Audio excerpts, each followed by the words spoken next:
Good evening. Welcome back to the Henry George School. Tonight we are meeting again to continue our conversation on the Fed with Dr. Perry. And the title of the talk is The Fed's Other Mandate, Facilitating and Regulating Wage Slavery. Dr. Perry, the floor is yours. Thank you. Thank you, Ibrahima. And thank all of you for coming back for this. I'm going to do something a little different than I had planned, because after I posted the link to the recording of the first of these sessions, I got a great deal of correspondence. Those of you who sent it to me know who you are. I've answered some of it, but when I say it's a great deal, it's truly a great deal. But what I was afraid of was that some of the foundational points that I made in the first of the talks, which are necessary for building on in this talk about the Fed's mandate for employment, seem to have been either misunderstood or missed entirely. And I wrote a couple of private explanations to people trying to explain them. And then when I realized that there were a number of examples of the same points being missed, I decided that it would probably be best to start off with a recap of the last talk. And anyone who feels that I should be stopped and the point I'm making be challenged is more than welcome to do so. Because if I can't establish these points, then I lack the foundation for the conclusions that I want to draw. So, Ibrahima, if you wouldn't mind giving me the next slide. Okay. In the first of these talks, I discussed first my methodology. This is something new. This is not something you will see anywhere else. It's not actually new in the sense that I have been working on it for some 45 years, but it is not by any means generally accepted. In fact, I'm not sure you would find it used anywhere else. But what I call computational semantics, or the elaboration of a semantic understanding, follows a certain number of guidelines, which I'm going to use in the macroeconomic analyses in these talks. First, it's the converse of the case method. And I have argued since the 1970s that machine learning and what is now being called generative AI, or large language model processing, natural language processing, is nothing more than the case method, which was developed by Christopher Columbus Langdell in 1870 and was the basis on which he founded the Harvard Law School to teach this particular methodology. In a nutshell, the case method begins by isolating a number of decided cases. In AI, this is known as assembling a training set of data. From those decided cases, then by inductive logic, a group of principles is abstracted, and those principles are deemed to provide the basis on which the body of decided cases was in fact analyzed and decided. Then with those principles isolated and articulated, it becomes possible to decide new cases and new questions on the basis of the principles which by this case method have been demonstrated to be the abstract or inductive basis on which the previous set of cases had been analyzed. This is all that AI does, and it is seriously intellectually deficient. I'm only going to cite two of the places where, because this is its methodology, it is incapable of performing an analysis on data in the real world. The first is that almost by design, this case methodology cannot recognize emergent properties. All it can do is match patterns to the principles or the classifications which have been induced from the original training set of data. That is a particular problem if you're trying to use this for drug discovery or market analysis or any intellectual field where the thing you're looking for, the thing of importance, the salient indicators are the emergent properties. But at a far more fundamental level, this is a crippling intellectual deficiency, which requires us to understand Darwin in order to understand why this is such a fatal flaw in methodology. In the real world, there are no patterns. In the real world, there is no design. However, the human mind is particularly well suited to pattern matching and to the discovery of patterns in data which the human perceives in the real world. I won't get into the arguments which are the very basis of modern Darwinism for why the Darwinian notion of speciation utterly disproves and discredits the notion of inducing general patterns or general principles from data and then using those general patterns or general principles to process novel data. For the moment, I'm simply going to say that if we use that methodology, we are ipso facto imposing a purely human construct on data in the natural world where that construct does not exist.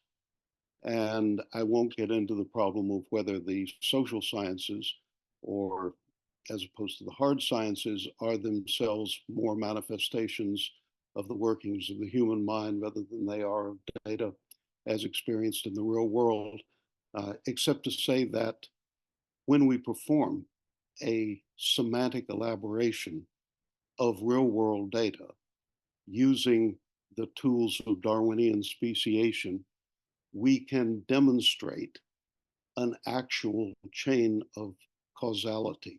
We can demonstrate the etiological rather than the ontological identity of the values we're seeing. And if we follow along with that method, if you follow me with that method for at least the rest of this talk, I hope you will see that that's what we're able to do with macroeconomic data. Next slide, please, Ibrahima. Okay. I am using my own idiosyncratic premises for this particular macroeconomic analysis. It is based on the assumption that current ontological definitions of whichever of the terms of economics we might be discussing are essentially bogus, if not fraudulent. And that instead of ontological definitions, we must build etiological definitions from a transactional provenance. What does that mean in simplest terms? It means that property X is not property X. Any identity is not that identity because as a noun or a noun structure, which is to say ontologically, it conforms to a schema for that structure. It is X. It is the identity that we claim it to be because it has been synthesized through an etiological process which defines as a verbal process of transformation what that identity is, rather than defining that identity by a static noun-based ontological schema. Next slide, please.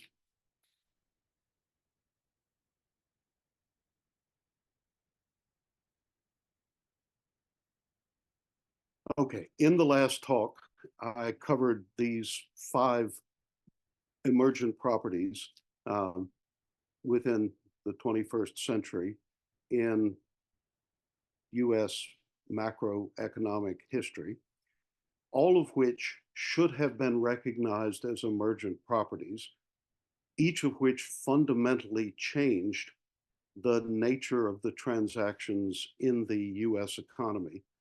But because of the static and ontological analysis, because of the case method analysis, which is commonly applied in macroeconomics, not one of these 5 was recognized as being an example of an emergent property, which should have been treated as something new, imparting an entirely new dynamic to the evolving system, rather than have been classified as a new example fitting an old pattern. Next slide, please.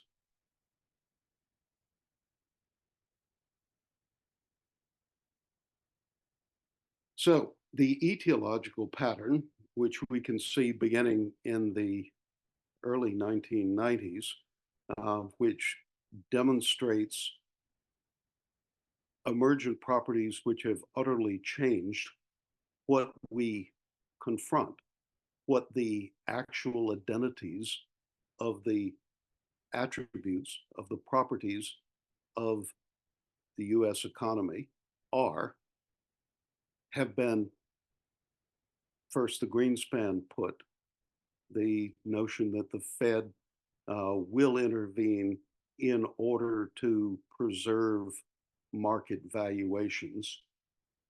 The Troubled Assets Relief Program, which established the novel notion that the banks had no separate identity from the Fed, that assets on a bank's balance sheet could be taken onto the Fed's balance sheet at a valuation determined solely by the Fed, and that they would remain assets of value in the economy.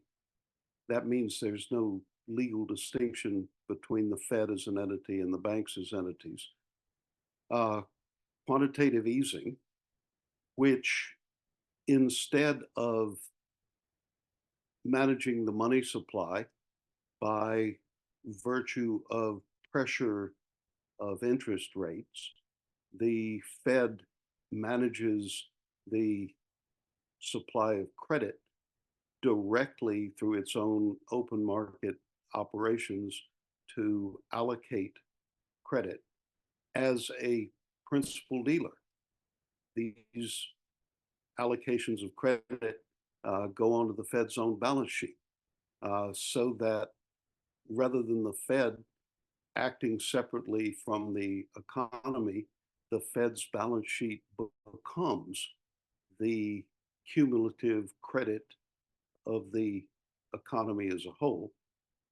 And finally, the question of sanctions, the most extreme example being those imposed on the Russian central bank and the sovereign wealth of the Russian people in March of 2022, where the Russian central bank was aware that US dollar reserves that could be reached by the US Treasury would likely be seized. But it never occurred to the Russian central bank, nor to anyone outside of the US Treasury, that assets denominated in US dollars, which could not be physically seized, reached through negotiation or legal process, would in fact simply be invalidated. But the Office of Foreign Asset Control within the Treasury took the opportunity to act upon its longstanding contention that dollars were only dollars if they were acknowledged to be so in the Fed's own ledger, so that the very existence of the dollar reserves of the Russian central bank could be obliterated, invalidated by simply making ledger entry changes in the Fed's computer. This means that not only is the US dollar not money, retroactively, we must say it has never been money, since if the store of value can be arbitrarily and unilaterally invalidated, then by definition, it was never a store of value in the first place. Next slide, please. All right, so the implications of these newly established principles, established in this case by the etiology of which they were synthesized, rather than abstracted by the case method from data, are that one, there's no legal distinction or boundary between the Fed's balance sheet and the balance sheet of the banks. Two, there are no rights of ownership in US dollars. And three, there is no free market in US dollars or debt. The US dollars and US dollar denominated and US Treasury debt is worth, for purposes of transactions, what the Fed says it's worth, which may in fact be zero. And on this last point, we now, since the talk I gave in January, have seen the new settlement rules, which are intended to discourage the basis trade, in which what had once been a party-to-party over-the-counter market in US debt now requires all parties to settle at a single central on-the-books clearinghouse, which will be operated ultimately by the Fed. Next slide, please. Okay, so in the first talk, I reached a number of what I consider to be semantically proven conclusions. One, inflation is not expansion of the money supply, is expansion of the money supply. It is not price inflation. Next slide. Since 1971, since the Nixon surprise, there is no money supply. There is simply a credit supply, because this thing that we are talking about the supply of can never actually be resolved to specie, or indeed resolved to a reified unit of value which can be transferred in a peer-to-peer transaction. Next slide. The public credit, which is allocated to banks, becomes private credit, except there may not be any meaningful category such as banks.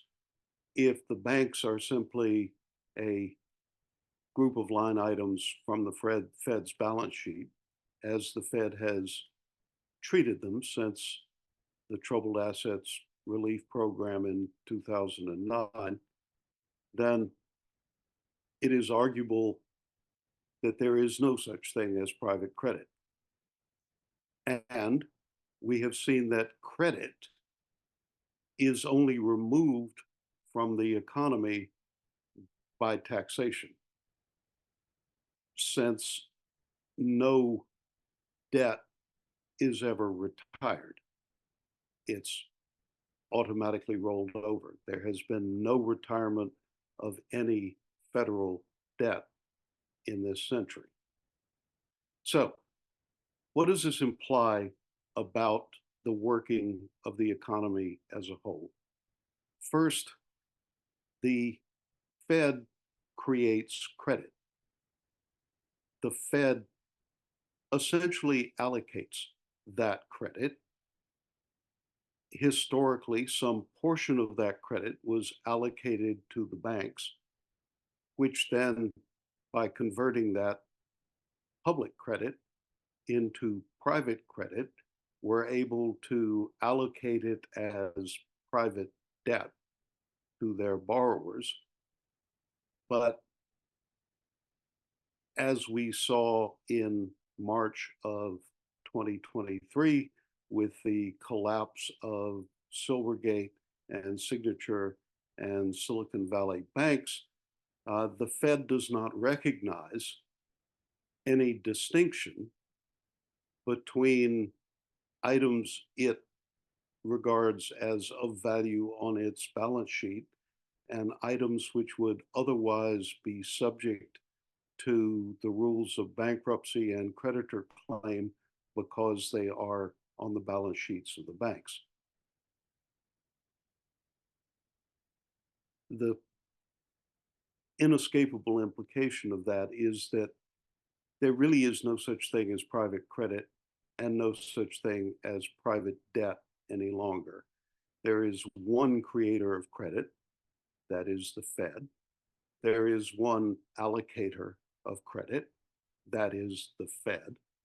And there is one lender,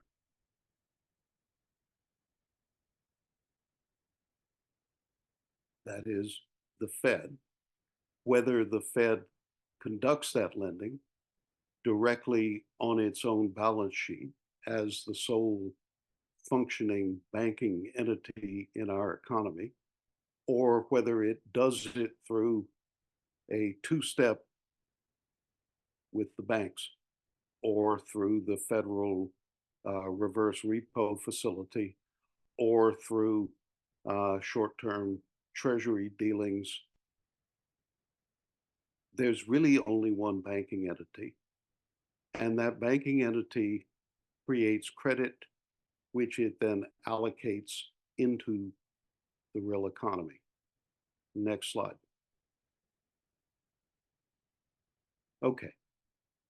That credit may be allocated to the productive or the non-productive economy. What do I mean by that? Next slide.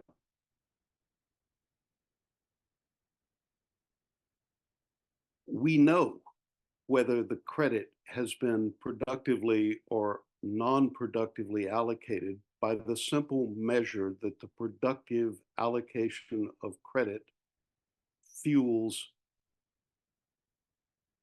the gross domestic product. The purpose of credit in the productive economy is to fuel production. Allocating credit to the productive economy will produce at least a one-to-one increase in gross domestic product. Next slide. On the other hand,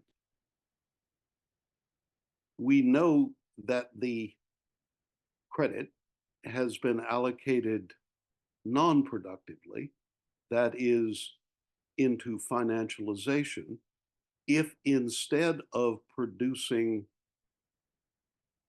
gains in gross domestic product, it engenders asset bubbles. Because anything that the Fed allocates credit to, which does not, at least on a one-to-one ratio, increase production, is by definition a non-productive or financialization use of that credit. And any non-productive use of credit will inevitably produce asset bubbles within the classes of asset to which the Fed has allocated that credit. Next slide. Okay, the fiscal reality, and this is not going to change.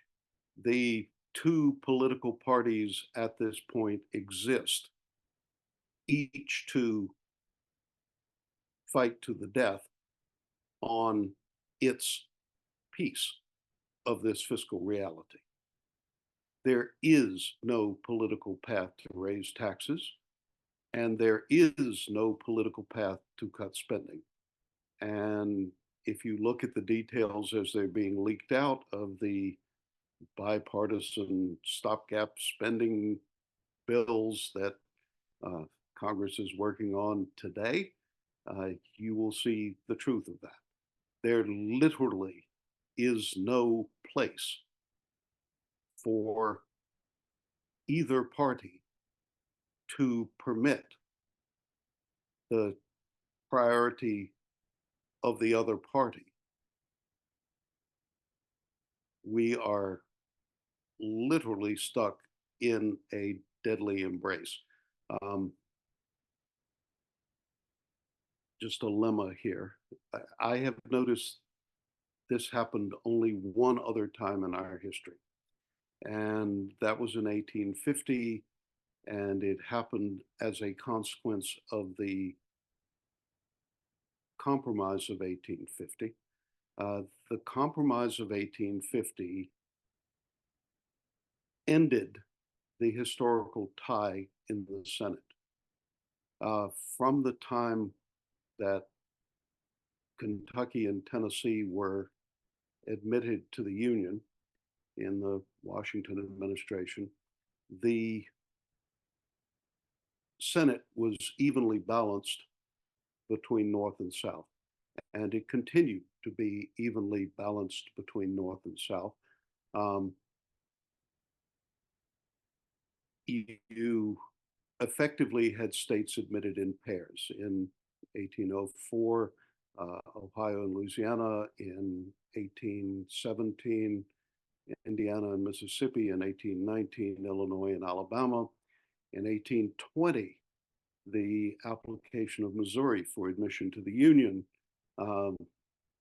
caused Congress effectively to formalize what they had been doing since the first Congress, which was maintaining the balance between North and South by a tie in the Senate.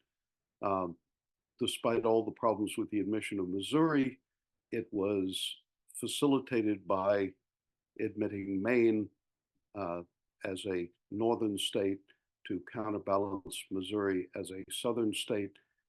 That pattern then continued under the name of Missouri Compromise from 1820 until 1850, when California applied for admission to the Union.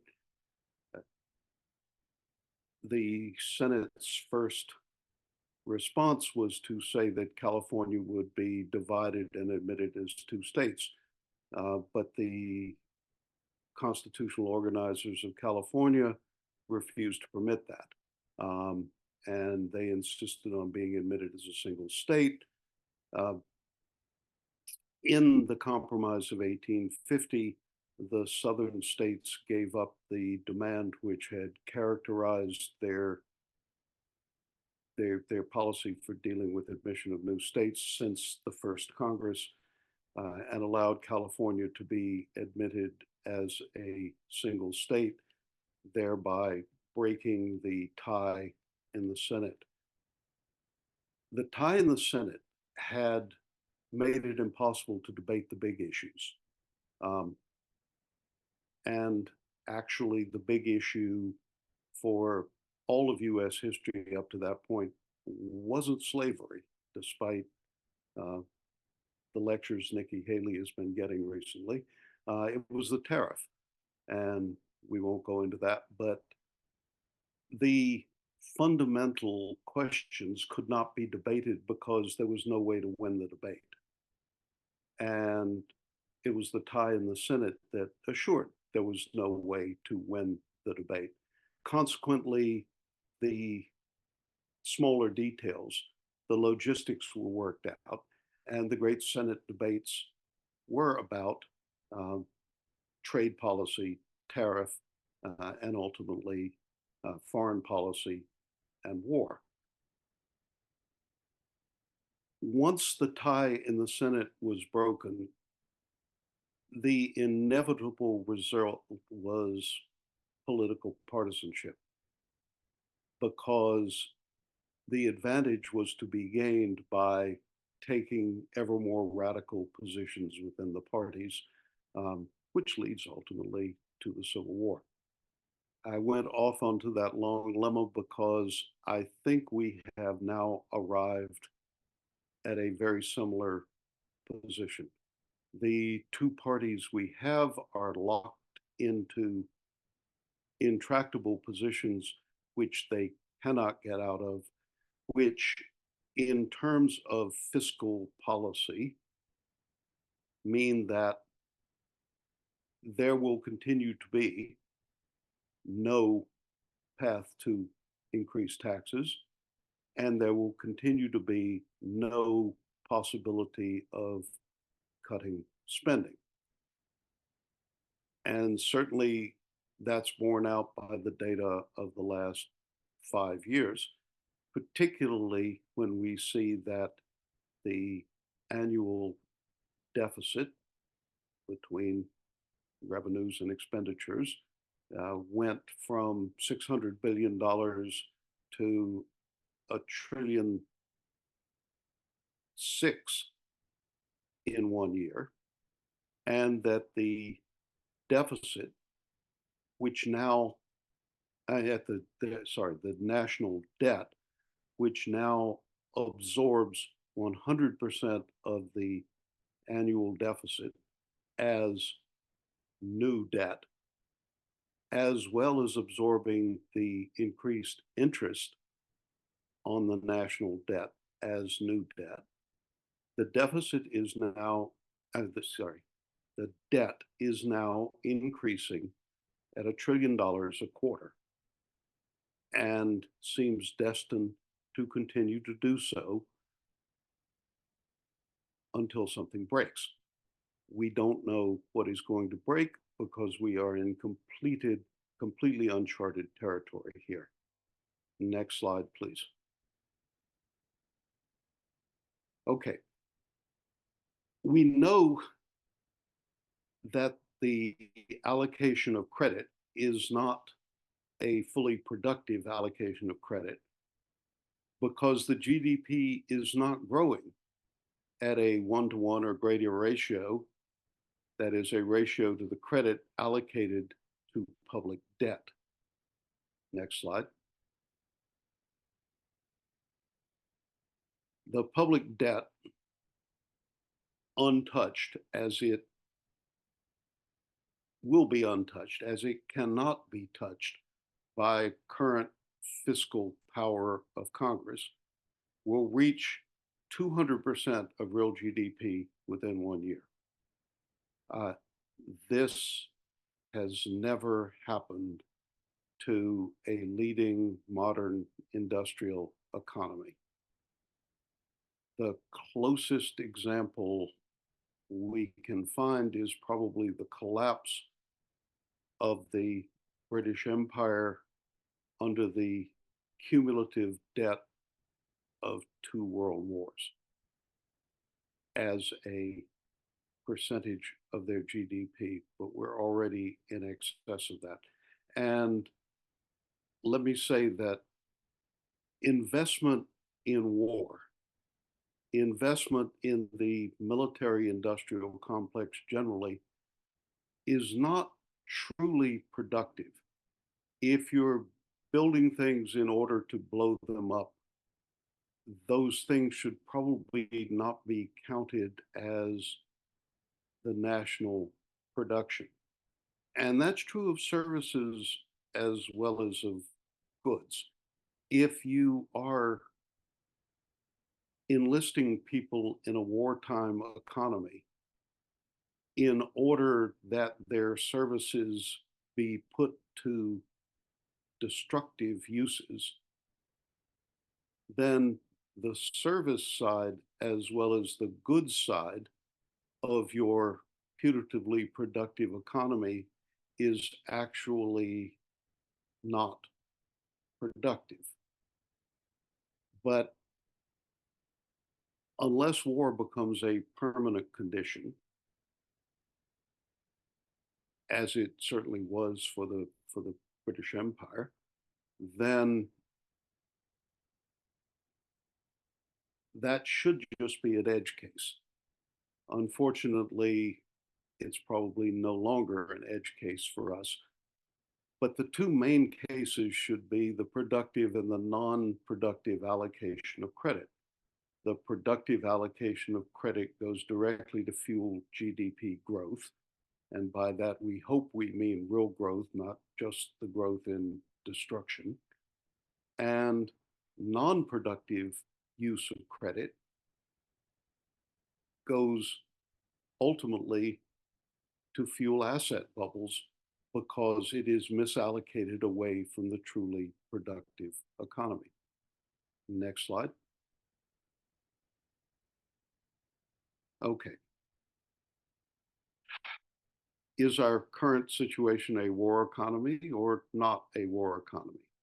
Well, if we take the Second World War in the United States economy as the benchmark of what a war economy looks like, it's not a war economy.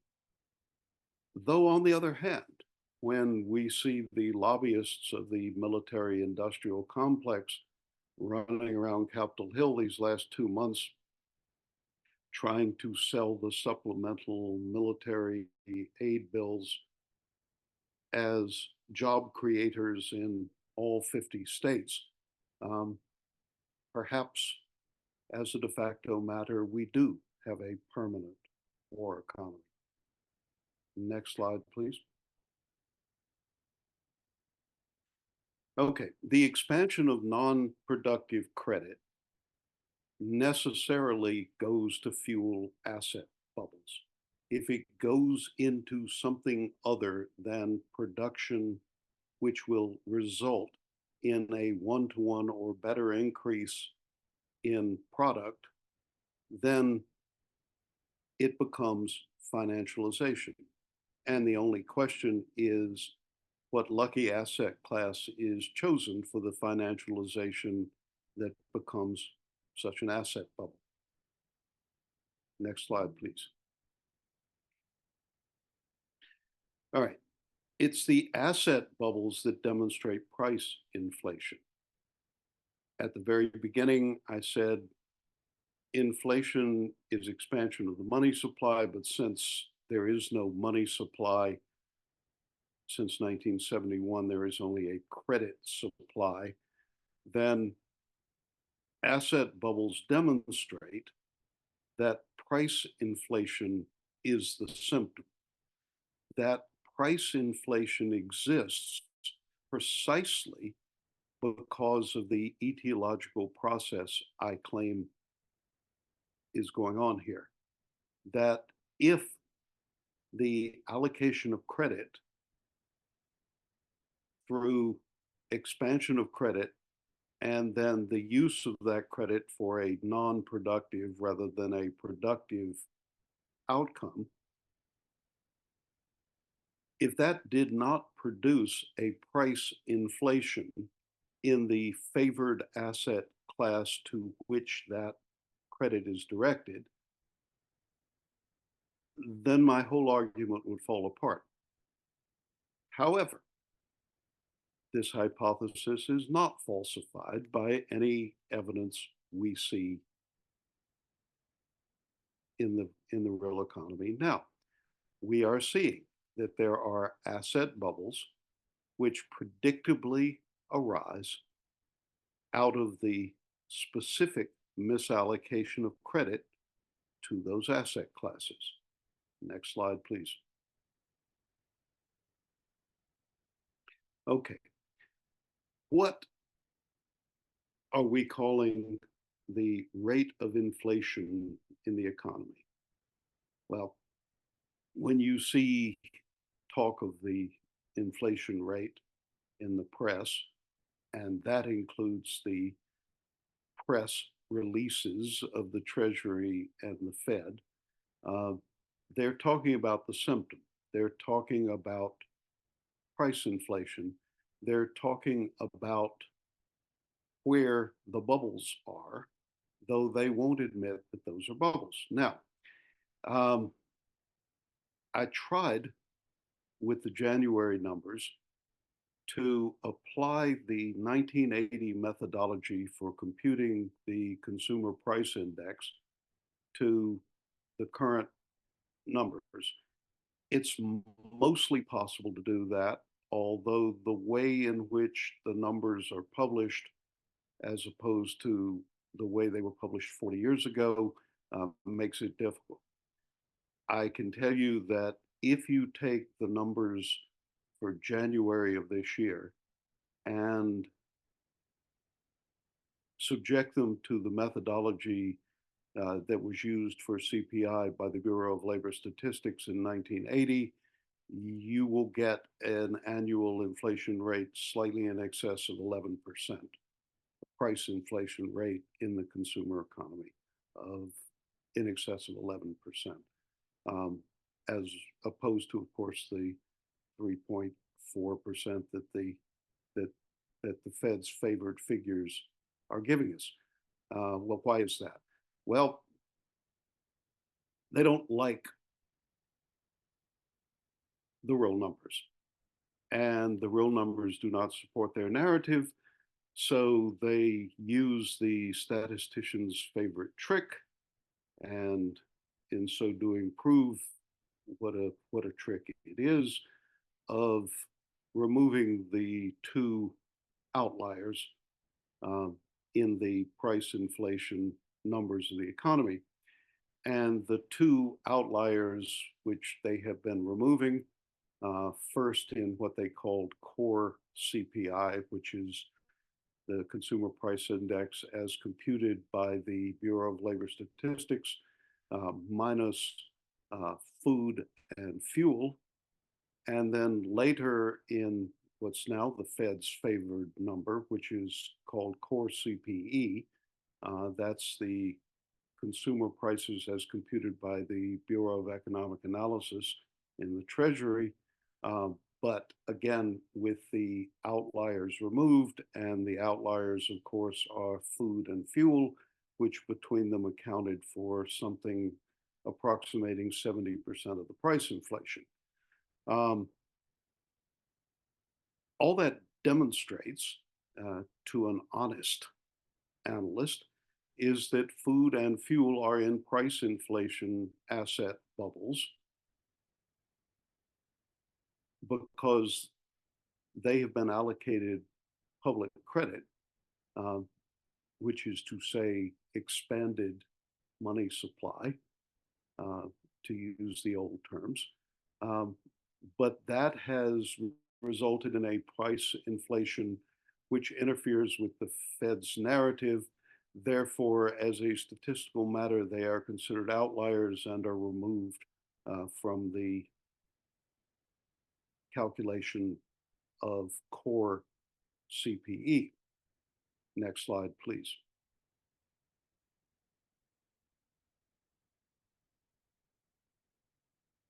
Right.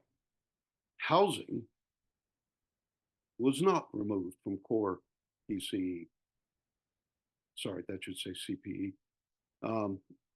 So, not surprisingly, that was where the price inflation showed up last month in the February statistics. The bulk of the price inflation has been in food and fuel. They've been removed as statistical outliers. So, of course, what is now going to show up as the largest factor of price inflation in the figures that the Fed is publishing is going to be number 3, the one that hasn't been removed as an outlier, which was housing. And incidentally, if you want to look at the methodology that's being used by the Bureau of Economic Analysis to compute the housing cost numbers, it's something I'm not sure it can actually be explained. So I can have no confidence in how it's being applied by the hands turning the statistical crank.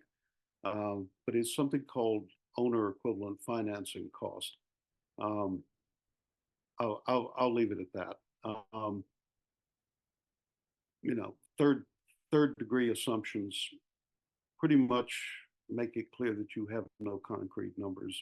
You're abstracting from abstractions in order to reach abstractions in the third order. Next slide, please. Okay. Terminal conclusions. All US securities, and not just securities, but asset classes. So this includes obviously commodities, but you know, they're showing up as food and fuel in the dominant statistics of price inflation. But all US securities are in a financialization, price inflation, asset bubble. Next slide. This includes Treasury securities. Now, this is the most interesting development that I've seen. There is, in fact, a bull market in Treasuries, which is why, since the beginning of this year, rates are staying steady. There's buying appetite for US Treasuries. Why? Because they are securities in a financialization asset bubble. The same reason that we see new highs in the S&P 500 for equities is the reason we see good, high, steady prices for US Treasuries. And that's a very good thing because the Treasury is going to have to roll over. It can't, of course, pay off any of the debt, but it's going to have to roll over some $9 trillion in this calendar year, as well as adding to the debt both the annual deficit, the deficit between revenues and expenses, and the interest cost, having gone from essentially zero over 12 years' time to now something on the order of 5%. So for the moment, the Fed and the Treasury are cruising because the Fed has managed, by draining the reverse repo facility, which was an allocation of credit that competed with the Treasury market. And before the Treasury market caught up to the actual rising rates in the economy, the reverse repo facility was where those needing overnight return parked their money. As the yield on short-term T-bills has surpassed the yield in the Fed's reverse repo facility, it has been drained. It's been drained from essentially it's gone from the entire credit market to zero in the course of this year. I mean, there's some residual amount left there, but if you're investing for yield, there's no point in taking a lower yield in the reverse repo market than you can get in the short-term Treasury market, which is being buoyed in an asset bubble created by the Fed's allocation of credit to it. Now, the question is, how long can this go on? And the only honest answer is nobody knows. This is completely novel and has never been seen before. How much worldwide appetite is there for financializing the public credit created by the Fed into the various assets that are now buoyed by bubbles, including most prominently Treasury Securities? And for how long is there such an appetite? We'll get to 200% debt to GDP this year. Is that too much? Nobody knows. 400% be too much? Nobody knows. The only thing we can reliably say is that when the bubble bursts, it will burst completely. Next slide, please. Okay, now we come to what tonight's talk should have been about, and I'm going to simply move straight to conclusory opinions based on the methodology of semantic elaboration. And the Fed's other mandate, of course, is to control unemployment. Well, how does the Fed measure unemployment? Counted jobs are a double negative. That is, there's a job if there's not an unemployment report, which means that the job market, or specifically certain segments of the job market, have become another asset class favored by the allocation of public credit. And of course, that produces an asset bubble. In this case, apparently full employment, given the number of jobs that are counted. However, next slide.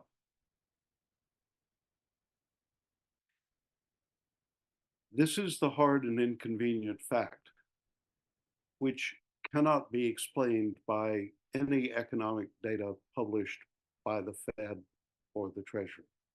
There are more than 5 million provable unfilled jobs in the productive economy, but those jobs are not counted because they don't meet the double negative of not reporting unemployment.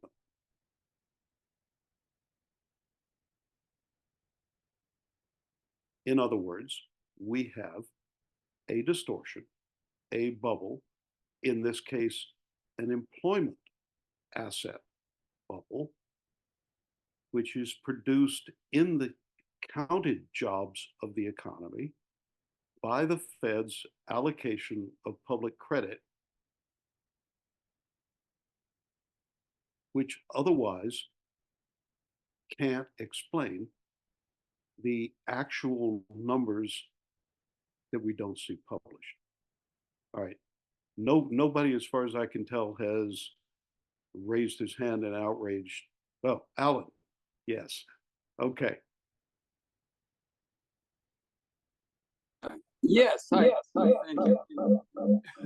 To unmute myself. Alan, you have Alan, you have two devices connected to the house. Sorry, let me turn down that speaker and turn up my other.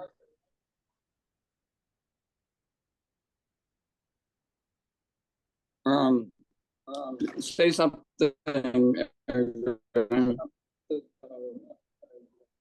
Abraham, say something. Let me see if I have it. Yeah, you are still having echoes. All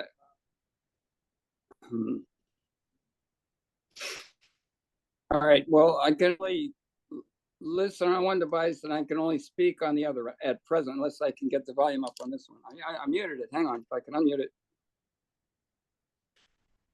We're All right, all try having again. Say technical something, please. issues. Got it. Got it. All right, now. Now, does that sound okay? Yeah. Good. Okay. So, one very simple yes or no. CPE, I was looking up, was that personal consumer expenditure? Yes, which, Okay.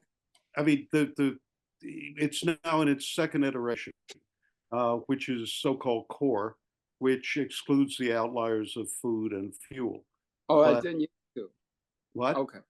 And it didn't use to. It was distorted in the February numbers because even with food and fuel taken out as statistical outliers, the price inflation showed up in housing, which of course it would because that was the largest single favored misallocation of credit Right. that hadn't been removed. So when I remember hearing long ago that food and fuel weren't counted in CPI and stuff like that. When in core inflation, when did that first occur where they removed it? Do you know? The actual year? Yeah, I mean, I used to run these numbers routinely with the old CPI methodology in 1980, and after Volcker came in, he was extremely honest Sorry. about the numbers. Yeah. He wanted the worst possible numbers to show up in CPI, precisely because that justified his tightening. At the current changes began under Bernanke, and we're now in the third iteration. It had gone first from CPI as computed by the Bureau of Labor Statistics to so-called core CPI, which removed the outliers, and then they went to the Bureau of Economic Analysis within the Treasury instead because they liked the numbers better.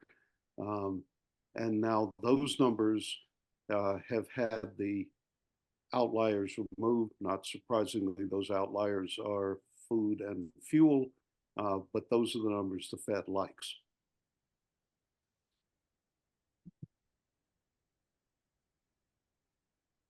Alan, you are muted. Sorry, maybe I should leave it at that and let you continue. I had another question, but later. Okay, no. I want to encounter the questions now. I've made the case as best I can make it, and if people want to attack the foundation of the logic, this is the time for it. Yeah, these are not attacking the logic at all. I'm very appreciative of what you're bringing us. Just simple questions of what's that acronym mean? And okay, so this one is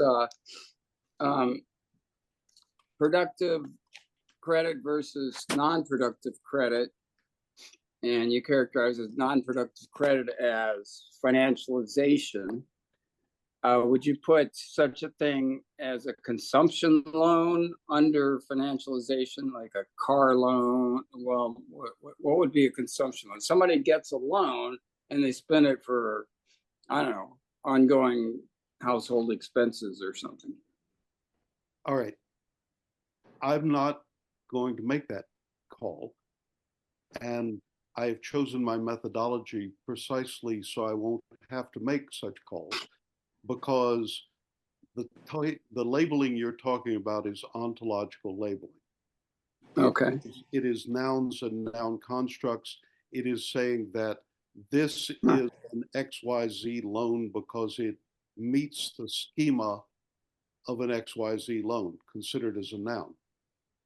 I say we are not using ontological constructs in our semantic methodology.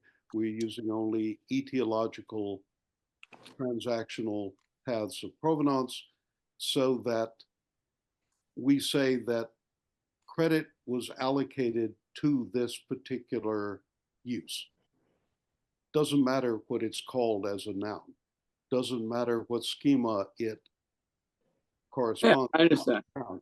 So As it's a really verb, credit was allocated to it. Now, if the allocation of credit to that thing produces at least a one-to-one increase in GDP, then it is by definition a productive use of credit. If allocation of credit to that thing does not produce at least a one-to-one increase in GDP, then it is by definition a financialization, a creation of an asset bubble by favoring an asset class with public credit. Yeah. So you read it by the results, if I may. I read it as verbs, not as nouns. Yeah. Okay. Thank you. Marty? Yeah, appreciate the talk. So in previous discussions, we decided that the selling of treasuries so that we can do spending was kind of illogical in the sense that it's the federal government that creates the currency or the money, and there's really no logical reason for treasuries to be sold. But now I'm hearing that that operation is critical for the cruising, as you explained, to keep the appearance that the economy is I guess on autopilot, I suppose. Is that a true expression of what you're trying to say? Well, yes, I would put it this way. The Fed and the Treasury, whether by intent or by accident, and I suspect it's by accident, have created the greatest pump and dump of all time.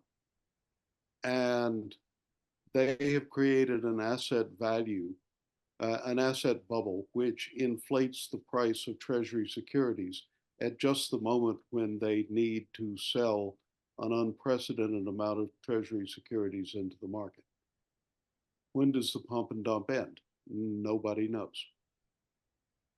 But logically, the federal government creating the money and then having to pay interest to to justify the money that they just created. It doesn't make any sense to borrow money that they created. I guess that's the point I was trying to make. But it works exactly like a Pink Sheets pump and dump. I mean, the underlying company makes no economic sense.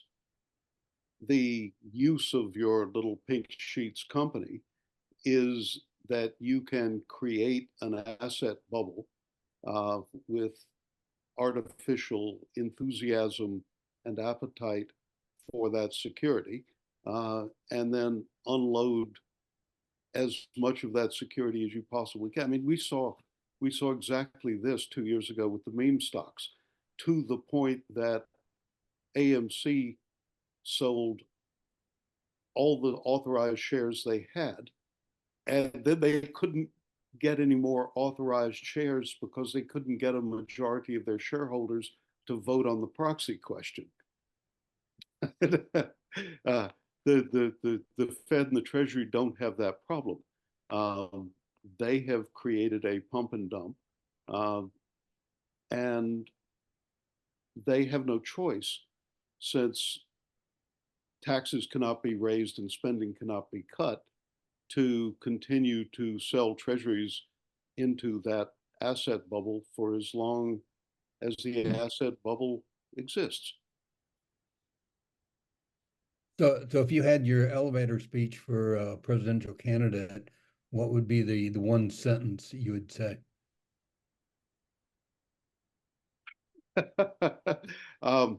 Well, I suppose I should have started with not a land acknowledgement, but a land value tax acknowledgement, because the more we do this, the more I utterly appreciate Henry George.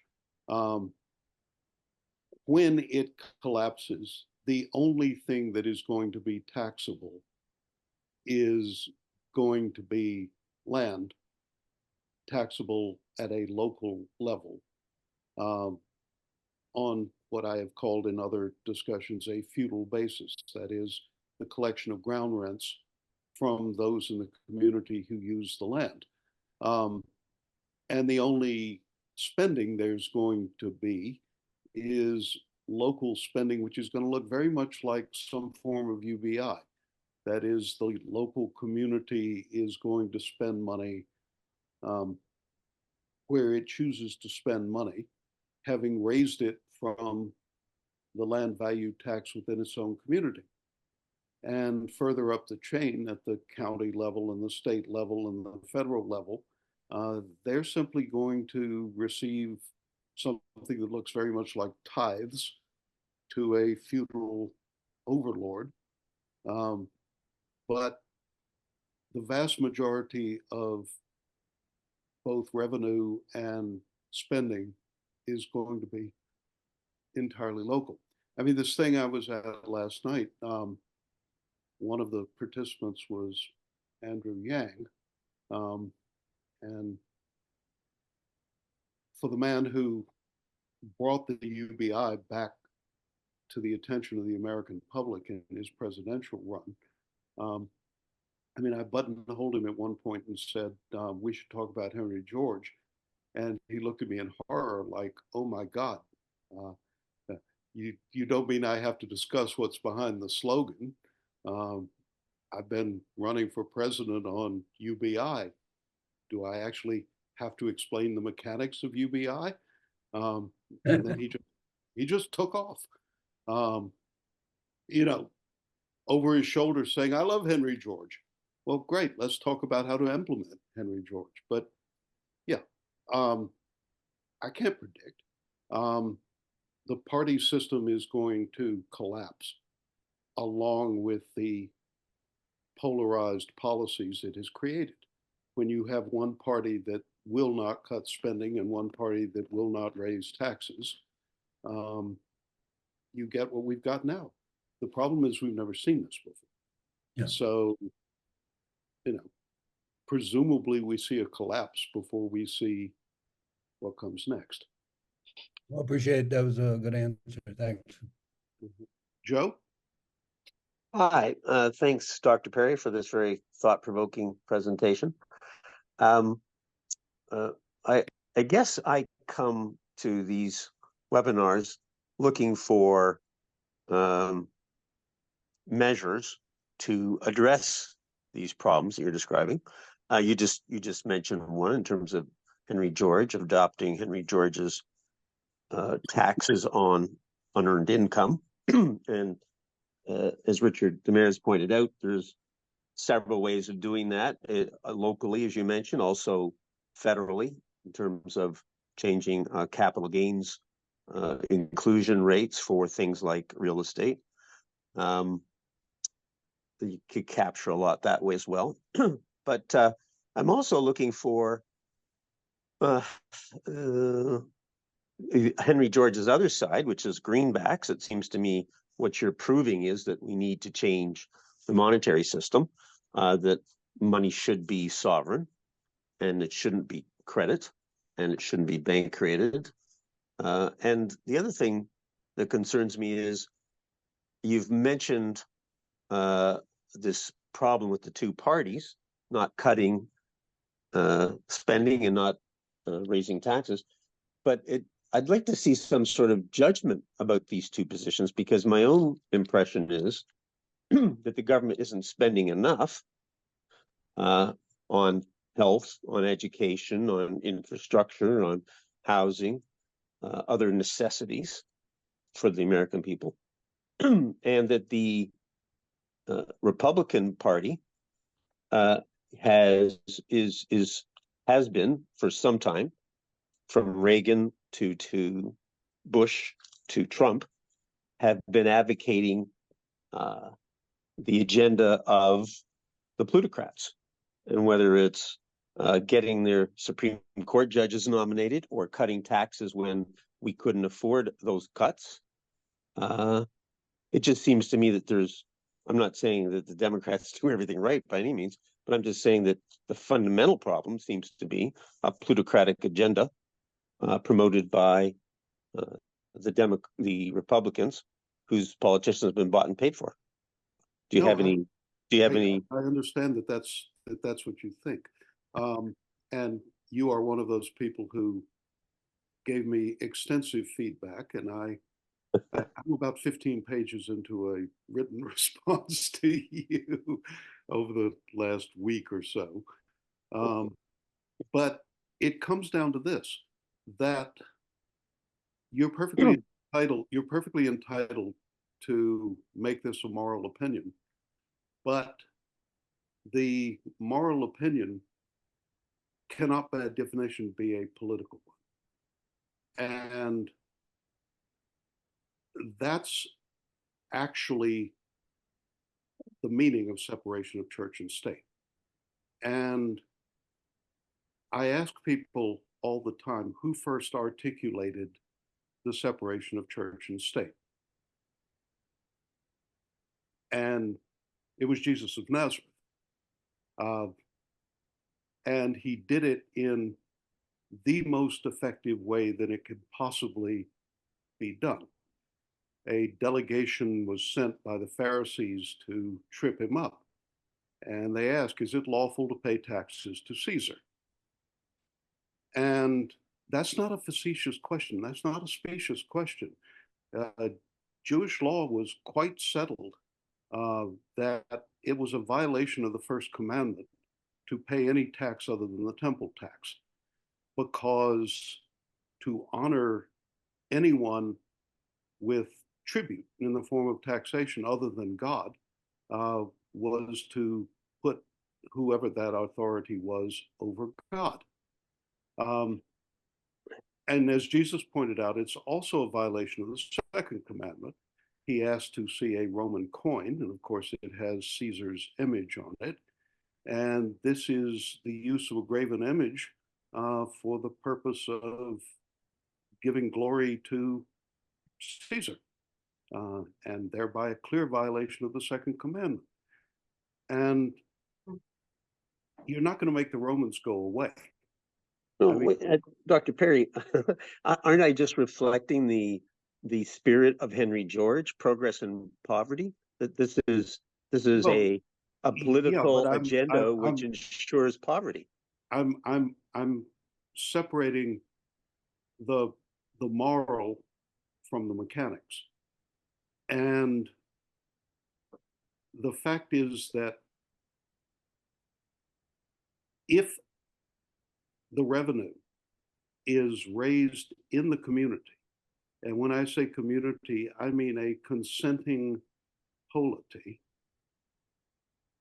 that agrees on, let's call them by their proper feudal name, the ground rents for the land under the community's sovereignty, and agrees on the allocation of those revenues to the needs of the community, subject only to the feudal tithing by the overlords at county and state and federal levels, you are resolving the moral question in the only way that a moral question can be resolved, which is by consent.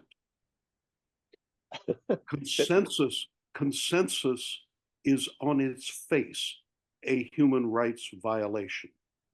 Consensus means that when I can assemble a 51% majority, I am entitled to tyrannize the 49%. And in order to make that impossible, it is necessary to separate church and state, to separate belief from civil authority, including the authority to compel and the authority to tax. If you have a local community, which by definition forms a community out of consent, then by virtue of being that consenting community, They control the land within their sovereignty, decide on the proper level of, I'm going to continue to call them ground rents for the land, and on the proper allocation of those revenues within the community. It is the only place where the moral and the compulsory civil imperatives can meet and agree, and that is where there is consent. 100% consent. And if you don't like the community, you go to a different one. It seems to me that if you want to fix the apocalypse you're describing, then you have to educate people as to why it's taking place. And clearly it's taking place because of a corrupt plutocracy, plutocratic process. It's been a hijacking of the American legal system and electoral system, whether it was the Supreme Court decision on funding elections, whether it's been the constant tax cuts, which have disenabled government from meeting the needs of the people and for allowing the accumulation of wealth beyond any unimaginable heights. The buying of politicians, some of them who are just bizarre people. Surely you've got to educate the people as to what's going on. No one is ever educated by moralizing and polemic. I don't think it's moralizing. They're catechized. It's corruption. They're catechized. So you say, if they don't agree, they have exactly the same moral basis rooted in free will and consent to deem it not corruption. Well, you know the book Manufacturing Consent, and that's what's been going on. It's been an incredible manipulation of the people. You've got to back off on anything that falls from the mouth of Chomsky. So we'll stay away from that entirely.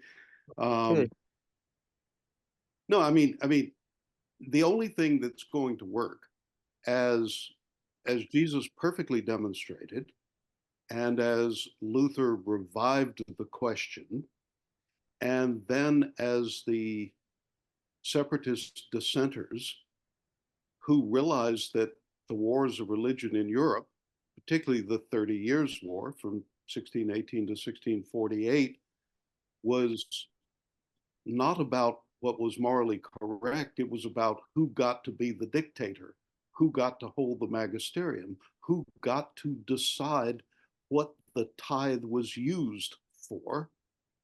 It was those separatist dissenters who left Europe and came to North America to create a true separation of church and state, which means that there is no moral authority, no magisterium in the hands of the civil authority. Well, let's agree to disagree on that. What about the greenbacks? How come you're not moving toward the greenbacks? Greenbacks were a great idea. There are three problems with creating greenbacks now. One, there are no banks. There's only the Fed. Two, there is no money. There is only credit. And three, there is no freedom to allocate the credit because of the voracious demands of the Treasury for not just the lion's share, but increasingly a share approaching all of the public credit. Absent those three things, greenbacks are a great idea, but the world we live in is dominated by those three things.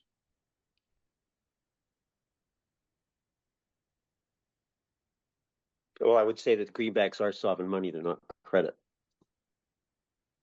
Well, all right, what is the reified unit of value in a greenback?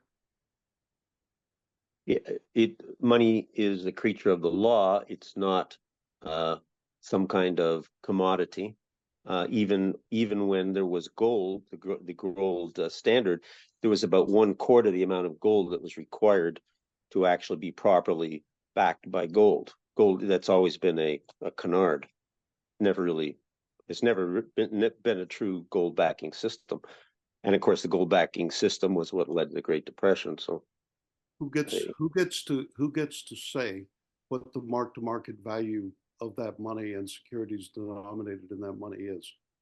it's a creature of the law. The law, Right. it's illegal. But in a world where the Fed and OFAC have simply invalidated the sovereign wealth of the Russian people and the dollar reserves of the Russian central bank, what law is applied?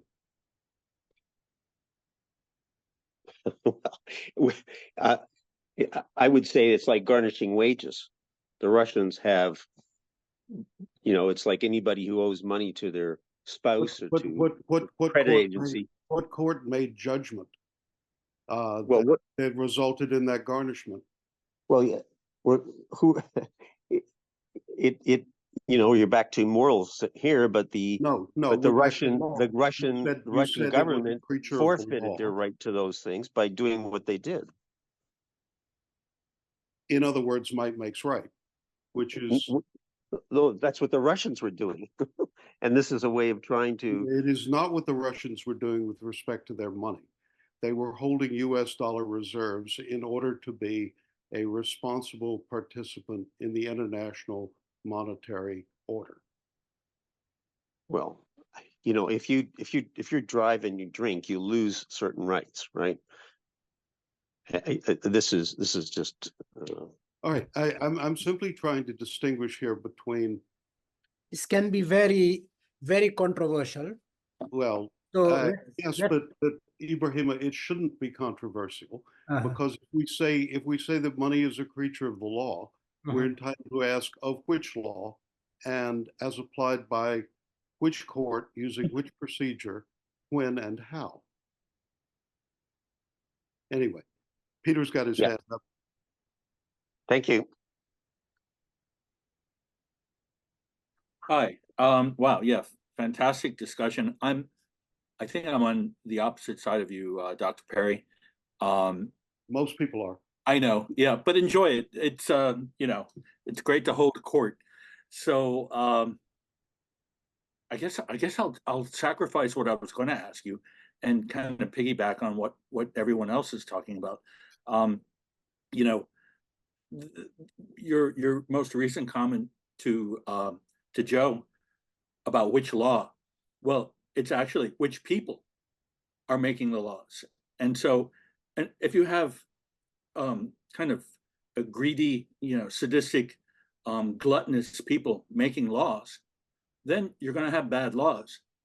But if you have, sane people, healthy people making laws, then you're going to have good laws. And there's no better evidence for this than anthropology.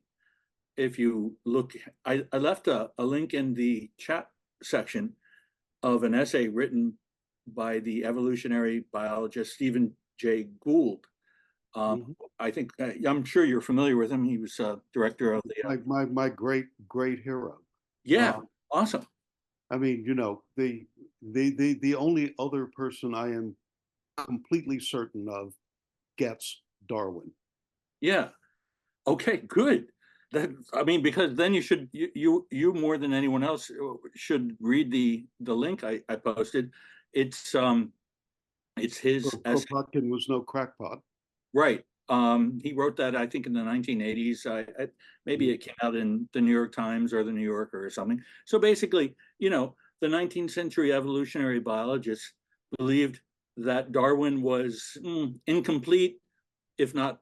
I don't think anyone believed he was wrong out and out, but that competition isn't the default mechanism for social behavior. And Darwin never said so. It never came close. Well, okay, I never read Darwin, so I can't say, but other people believe he did. Oh, I know. And too many of us are judged by what other people are completely certain we've said, which is quite often the polar opposite of what we have said and argued for and made logical presumptions of. Right. Well, I mean, if you take a Bio 101 textbook, and just go year by year by year backwards, you'll see that altruism at some point, probably, I'm guessing, but I'm pretty sure, altruism as a form of behavior of the community inside a community is kind of a new addition to bio textbooks. Right, but altruism is not scientifically measurable, and that's just the problem we're talking about. Altruism is a pattern, Right. an ontological construct in the minds of men, which is projected onto data from the natural world. Everything. That is the definition of intelligent design and the antithesis of Darwinian speciation. We can prove every aspect of true Darwinian speciation with an etiological model. There was a reified unit of value here, either in the genetic inheritance or in the environment, or in the particular combination of these particular circumstances, which was then reified in a novel way in the outcome. Can you define reified? It's the converse of abstracted. Okay, yeah, manifested. Something concrete, yeah, which can actually be transacted in, rather than an abstract measure of the net effect of transaction. Sure, you're kind of a postmodern. It's the difference between a ledger and a coin. A ledger is the abstraction. A coin is a reification. You know, I'm going to characterize you. You know, I don't hope I'm not insulting you. As a kind of a postmodernist, if you will. Oh God, no. Sending me to the hell of Derrida and Lacan and well, no, there's too much wiggle room to disprove anything rather. I mean, if nothing can be linked to anything else, because in order to link A with B, you have to name A and name B, and since names are nouns. No, you don't. No, that's the nominalist fallacy. Mm-hmm. And the cure for the nominalist fallacy is not antinomianism. It's actually the etiological proof. And that takes time. All right.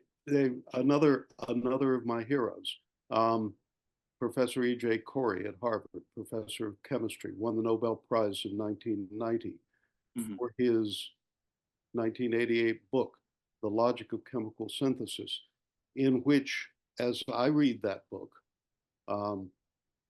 he restated all of organic chemistry etiologically rather than ontologically.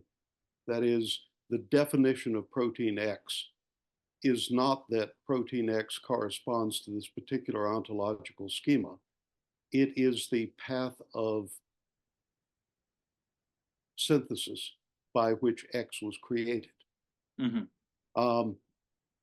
40 years later, nobody teaches etiological organic chemistry, even though it's as clearly valid as Darwinian speciation as opposed to intelligent design. It does clearly what? I lost that. Clearly? It is clearly valid scientifically as Darwinian speciation when compared to intelligent design. Everybody teaches some form of intelligent design, and that is now being enshrined in AI as it has been enshrined in the law by the case method these 150 years. Computationally, it would be, you know, you'd have so many zeros and only one. The arithmetic alone would burn up the planet to like make a computational model, you know, for ideological. I do a lot of large number calculation. It's not really true. I mean, you know, What are we talking about? You're not even talking about the number of terahashes that go into the securing the present Bitcoin network, for example. Well, in terms of like, This is not computationally difficult. well, actually, I was thinking more in terms of chemistry, but to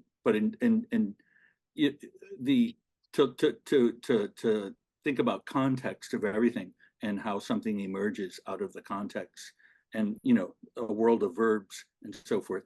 I mean, no, it's I love your ideas, but it's as far as making a teachable model and something that you could put in a program and so forth, it would be.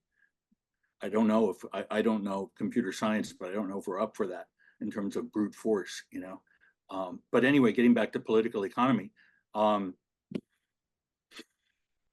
Okay, I'm going to call it quits for right now because I don't want to go down a rabbit hole. But thanks for answering my question, and perhaps I'll send you an email or something. I would very much appreciate that. Cool. And if you're interested, I will point you to the actual computational primitives which I use, which are actually about as inexpensive as it gets, because we express verbs without needing to use verbs. It's the ultimate in functional programming. That is the transformation, the transaction, if you will, is defined by the full set of its inputs and the full set of its outputs. Mm-hmm. You don't have to define the verb, which is, the holy grail of functional programming, isn't it? Wow. Okay. Yep. Thank you.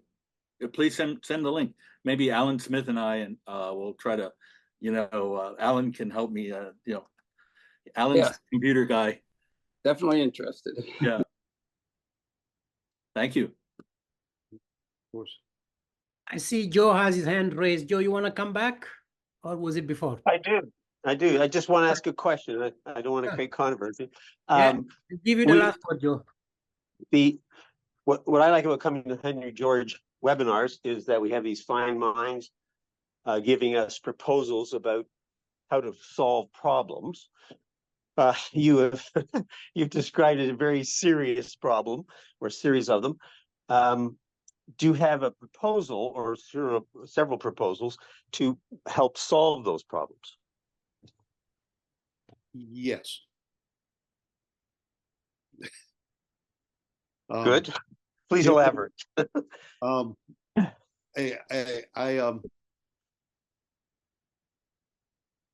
probably going to make a couple more proposals to Ibrahima, which will probably be more political than macroeconomic in their substance. But since I'm being true to my methodology, they will rely on the same computational semantic process of elaboration. So more to follow. Okay, I look forward to that. Good to hear that, Dr. Perry. All right. So if we don't have any other questions or comments, I guess we could call it a night. Thank all of you. Thank you, Ibrahima. Thank you very much.